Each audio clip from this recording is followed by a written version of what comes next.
Dalam berbisnis, modal merupakan faktor yang sangat penting. Bagi UKM, modal adalah segalanya setelah market atau pasar. Sekali lagi saya ingatkan, modal adalah hal terpenting setelah pasar. Jangan terbalik. Kalau ada yang mengatakan kita perlu modal supaya dapat pasar, maka satu hal pesan saya, kalau ada yang mengatakan hal seperti itu, tinggalkan mereka. Karena mereka bukan pebisnis. Mereka itu broker atau orang yang baru belajar bisnis. Pasar atau market adalah nomor satu. Begitu Anda kenal pasar Anda, tahu kebutuhan pasar, tahu mengisi kebutuhan pasar, tahu bagaimana menguasai pasar, maka modal atau dana adalah sebuah kepastian yang dibutuhkan namun mudah didapatkan. Bisa dibayangkan ada seorang kenalan Anda akan meminjamkan uang Anda untuk usahanya. Misalnya dia membuka warung atau warteg. Lalu ditanya oleh Anda, berapa kira-kira transaksi per hari nanti warteg yang Anda akan bangun? Lalu dijawab, oh belum tahu mas, kan belum punya warung. Nanti setelah warungnya ada kita kasih tahu Anda berapa transaksi per harinya. Pertanyaan sekarang, beranikah Anda meminjamkan uang itu ke dia? Kita tanya lagi, kamu pernah buka warung atau kerja di warung? Dia jawab, belum, tapi kayaknya di sekitar sini nggak ada warung, jadi pasti laku. Saya kalau cari warteg susah, jadi kalau kita buka warteg di sini pasti laku. Sekali lagi, beranikah Anda meminjamkan uang Anda kepada orang seperti itu? Atau kalau Anda diminta invest, beranikah Anda invest kepadanya? Tetapi bisa Anda bayangkan, kalau jawaban dia begini, saya 5 tahun bekerja di warteg, lalu sejak 3 tahun yang lalu saya buka warteg kecil-kecilan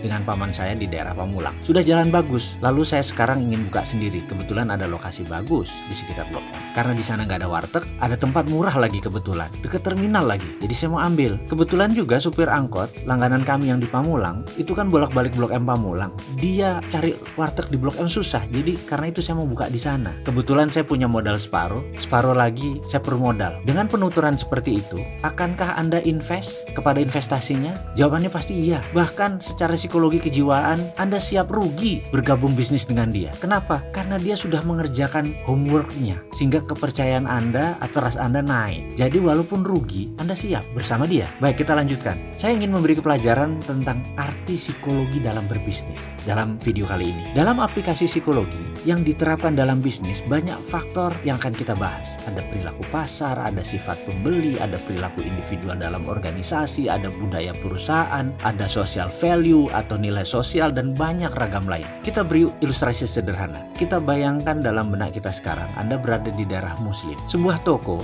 bisa mengurangi unsur warna merah dalam outletnya diganti dengan dominan warna hijau atau ditambah nuansa hijau keputihan. Karena bagi kaum muslim, warna putih dan hijau adalah comforting color. Di komunitas pecinan, maka warna merah adalah warna hoki. Warna merah di komunitas Chinese adalah comforting color. Kembali ke komunitas muslim, warna merah yang dominan bisa menjadi threat atau uncomfort. Dan jangan coba melawan belief system seperti itu. Bisa nggak laku jualan Anda. Kita akan bahas tentang hal seperti ini nanti. Sekarang, secara keilmuan mudah-mudahan saya boleh berbagi saat ini. Sedikit banyak saya 6 tahun makan sekolahan untuk hal ini dalam behavioral business analysis secara panjang dan lengkap. Semua nanti akan kita urai. Kita ke generasi muda atau yang lagi tren disebutnya generasi zaman now. Generasi zaman now saat ini nggak mau bekerja 9 to 5 office hour karena secara nature bisnis mereka mulai suka yang semi informal, sehingga membuat mereka lebih suka berwirausaha, buka usaha, jauh dari dunia bekerja. Itu nggak salah. Namun kendala bagi generasi zaman now adalah mereka sulit mencari dana atau pemodal. Kenapa? Ini yang harus diingat. Kita harus ingatkan gambaran psikologis perilaku investor. Sekali lagi, ini saya mau mengingatkan perilaku investor karena kaum investor berbeda dengan kaum muda. Saat ini investor banyak yang sudah tua umurnya ketimbang yang kaum milenial yang baru mulai usaha. Perilaku investor, behaviornya berbeda jauh dengan anak sekarang atau anak zaman now harus paham. Pemodal besar, baik yang merupakan itu private equity fund, hedge fund, venture capital, dan banyak lagi portfolio keuangan, di mana portfolio keuangan adalah where's money makes money. Pengelolanya atau pemiliknya kebanyakan usianya di atas 50 tahunan. Bahkan kalau diambil rata-rata, angkatan Bill Gates di atas 60 tahunan. Mereka lahir di atas tahun 55-an sampai 70-an, itu adalah kaum investor kebanyakan usianya di sana. Di mana pada saat internet booming, itu adalah masa periode angkatannya Bill Gates. Angkatan sekarang adalah angkatan pemanfaat isinya internet, karena itu banyak digital. Berbisnis berbasis digital ini kebanyakan anak-anak muda. Sementara yang menguasai keuangan usianya di atas 55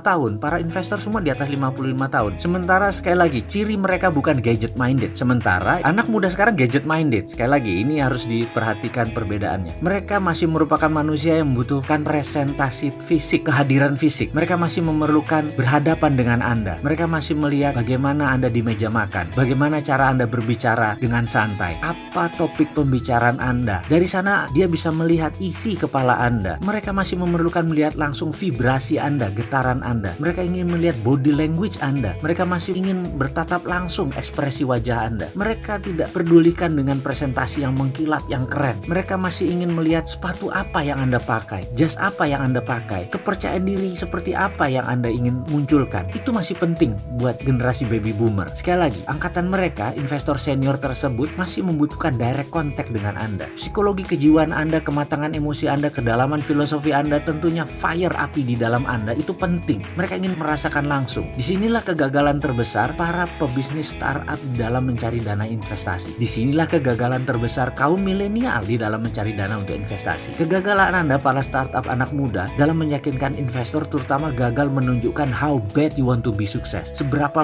marah Anda, seberapa ingin Anda untuk sukses. Jadi sekali lagi, persiapkan diri Anda untuk terlihat sukses, terlihat lapar, dan stay humble di depan investor zaman old tadi. Ingat loh, mereka masih pegang uang yang terbanyak.